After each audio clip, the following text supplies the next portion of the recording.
Here to talk about her film, Hot Coffee, please welcome Susan Saladoff to Livewire.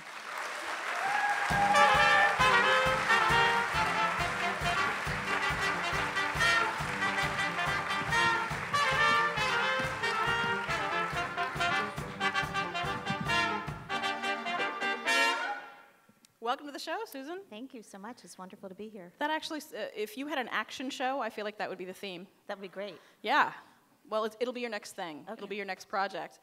I wanted to start off by saying that you were a lawyer for a long time, and just I'm interested in why you stopped doing that and decided that you wanted to make this film. So I didn't set out to become a filmmaker. I just had something to say. I had been practicing for 25 years, and in all that time, I knew that there were these myths and distortions that had been fed to the public about how crazy our legal system is. You know, lawsuit, lottery, jackpot justice, all the little jokes you made at the beginning. And that wasn't my experience, and what I knew is that we only have 3 branches of government. We have our executive branch, our legislative branch, and our courts. Yeah. But most people know that our legislative branch and our executive branch have been influenced by power and money. But what people don't know is that our courts have essentially been bought and paid for by corporate America these days. And I wanted to get the truth out to the American public. Yeah.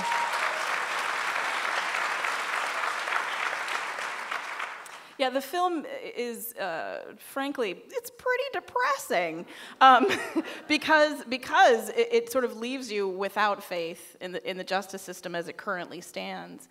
I wanted for you to talk a little bit about Stella's case, though. So what exactly did happen with her case? So this is a 79-year-old woman. She had never brought a lawsuit a day in her life. She was a passenger in a parked car. Okay? Jane Pauley told the world, Jane Pauley was substituting for Tom Brokaw on the NBC Nightly News the night that the verdict came out and reported to the world that she was driving. Yeah. She wasn't. Her grandson was driving the car. They got a cup of coffee through the McDonald's drive-through, and at the time, which was in 1992, it was in one of those old-fashioned styrofoam cups with that little plastic top with the triangular thing nobody could get open. Flimsy. And she wanted cream and sugar. They put it in the bag. They pulled into a parking spot, and she tried to get that little top off, couldn't, so she pulled the top of the cup off, and there were no cup holders anywhere, so she steadied it between her knees like this, and the coffee was so hot that the cup literally collapsed, and the coffee spilled in a bucket seat in her crotch, and she tried to get out of it. She was wearing cotton underwear, nylons, and a sweatsuit. She couldn't get out of it fast enough, and the coffee was so hot that it caused third-degree burns, which are the worst kinds of burns you can have in her private parts. She was 8 days in the hospital, had to take skin from her thighs and sew it inside of her. And all she wanted was the difference between what her medical bills were and what Medicare paid. And McDonald's offered her $800, never offered her another penny. They had been paid out over 700 times for other claims of people who had been burned by their coffee, so they knew it was this hot. In fact, they'd gotten a lot of complaints. The quality assurance representative who's in the movie said, "You can't drink coffee at this temperature, you will get burned." And the verdict, which everybody thinks is so crazy, which was 2.7, was 2 days of coffee sales for McDonald's, which was then reduced to $480,000, and then they wound up settling the case, but she was subject to a gag order, and McDonald's wasn't. So there was all this myth that came out, and she wasn't able to say anything to combat it. So that's the reason that the media got it so wrong? Because everyone told this story. Did McDonald's put out a press release with their version of the story? You know, what's really crazy is that the Wall Street Journal, of all places, actually reported the story accurately, but the Jay Leno's of the world and the David Lettermans got a hold of it. Seinfeld, there was a Seinfeld made episode a about whole it. story, you know, a whole episode where Kramer spilled coffee and goes to, you know, Jackie, the lawyer. But so it became the butt of jokes and it became the poster child for what's wrong with our civil justice system. Yeah. And then it was repeated over and over again. I mean, even just last year, it was in a country western song by, you know, Toby Keith or something. I mean, how many of you know about it? I mean, everybody, right? But everybody. Well, once Toby Keith is talking about something that's in the current news, it's out there. Well, and before I saw the film, I was under the impression that there were all of these citizens groups, you know, all these people who were up in arms, and they'd created these organizations that were fighting these frivolous lawsuits, but it turns out that's not the case. These groups were made up by a public relations firm. They were called Citizens Against Lawsuit Abuse, but there were no citizens in them. They were really, they pretended to be grassroots groups, but they were actually AstroTurf groups because they were made up by the public relations firm. And you want to hear the craziest story? 2 days before we aired this film, we premiered the film for the first time at the Sundance Film Festival, I was at a party, and a woman was there. I was telling her about the film, and she said, "Oh, I worked in tort reform." Okay. I said, "Excuse me?" And she goes, I said, "What did you do?" And I said, "Did you work for an insurance company?" And she said, "No." I said, "Did you work for Big Tobacco?" And she goes, "You know about that?" I said, "I know about it. It's in my movie." I said, "You know, those Citizens Against Lawsuit Abuse." She goes, "Oh, I started those." I said, "You've got to be kidding me. I've been looking for you for 2 years." I said, "What about that guy in Texas who I was going to go interview who I thought started it?" And she goes, "Oh, no, I hired him." So did you end up having a conversation with her? I did. I asked her why she did it, and she said she was young and needed the money. And can you talk about what tort reform is? Yeah, so most people have no idea what a tort is, right? I think it's a French pastry, which... It is delicious. It is, you know, with an E, it's definitely. Yeah. And yet, and of course, even fewer people know what tort reform is, but they've heard the term, and they think they should know it by now. And they think it's a good thing for them, but it's not. A tort is a civil harm. When somebody has hurt you in some way, they've caused you a harm, and you can get damages for that. That's called a tort. And tort reform are all of the different ways that corporations have figured out to convince you to give up your own constitutional rights to access the court system. Right. And the reason why they figured out that that was a good thing to do was because the only place where we as average citizens can hold wrongdoers accountable is in our courts. And if they take that away from us and prevent us from getting into the court system, they can make more money. Yeah. And so they figured that out, and so in the film, there are 4 storylines in the film. It starts with the truth behind the McDonald's coffee case and what was happening politically at the time. But then it really tells 4 different stories, and each one represents a different way that we as Americans are giving up our rights to access the court system.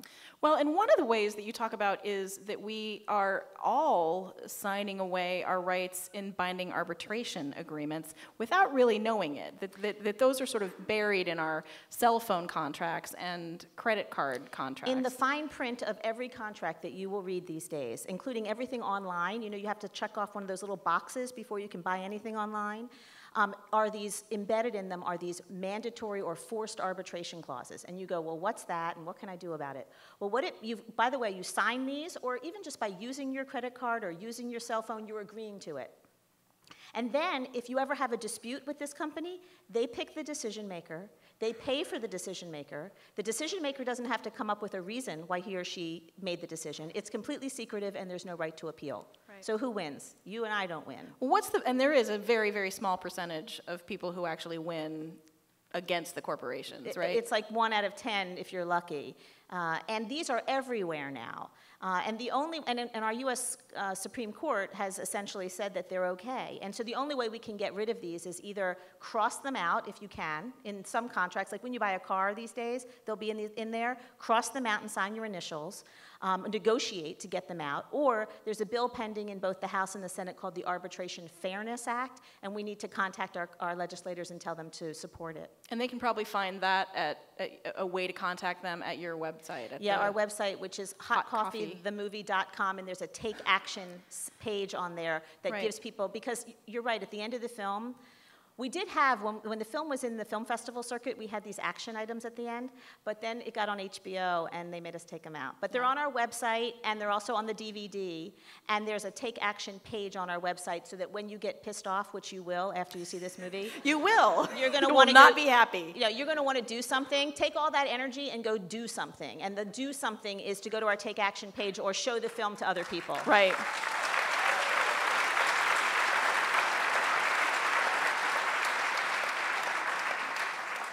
So you were actually, this was the first time that as I said, this was the first time that you'd ever made a film. You were previously a lawyer. What were some of the skills that you brought in from being a lawyer to being a filmmaker that helped you? People ask me all the time, how did you do this? You know, I never made a film before. Well, I was used to telling stories to juries. I was actually a trial lawyer, and so I would go and try cases, sometimes long, complicated cases, to juries who are average people, and I would tell them through the people on the witness stand. So in a way, the characters in the film were like my clients, And the experts in the film were like expert witnesses I would put on the witness stand, and the archival footage were like exhibits that I would use. And in the film, if you actually remember from watching it, at the very beginning there's a litigation box, and then there are file folders, and then there are 4 stories, and I make them Exhibit 1, Exhibit 2, Exhibit 3, Exhibit 4, and it's as if I'm trying a case, and I'm using the film to try my case. Do you feel like the amount of action that's come from your film and the amount of information that's gotten out there, do you feel that that's actually, that it's getting through to people? Absolutely. People write to me all the time. This is eye-opening. Every American should see this film. Every high school student should see this film. I used to think like those people in the movie, because we interview a lot of people on the street, and people say, I was one of those people. I used to make fun of that lady. I will never do that again. You know, I will never vote the same way. I will never think about these issues the same way. And I'm thrilled by that, because I made the movie with the intention of changing the conversation about the civil justice system, and it's actually happening. So for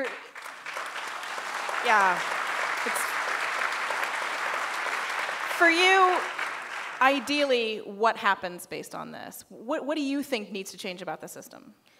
Well, I want us to get back our constitutional rights. As Americans, we are handing over our constitutional rights every single day to large corporations. And I want us to take them back. I mean, most people know what the First Amendment and the Second Amendment to the Constitution are, but how many of you know what the Seventh Amendment is? Well, the Seventh Amendment is trial by jury. And that means that we have the right to have a jury of our peers decide these cases. Right. Well, what's happened is that by caps on damages, by these mandatory arbitration clauses, by judicial elections where we're voting for judges who are basically being handpicked by large corporations and the U.S. Chamber of Commerce, by these public relations campaigns that are convincing all of us that the system is ridiculous and broken, we are essentially saying, here, corporations, you make more money and take away our rights. Yeah. And I don't think that's what we should be doing. I think we should be taking back our rights, and this film tells you what's happening and how you can make a difference. Well, and remember, you can actually see the movie on HBO Go, and it's also available on DVD as well. Yes, from our website, and also it's available on Netflix on DVD. But if you go to our website, you can buy a DVD, or it's on Amazon. You know. Great. Well, thank you so much for joining us. It's a great movie. Thank you. The movie is Hot Coffee. The director is Susan Saladoff. Thank you so much for joining us.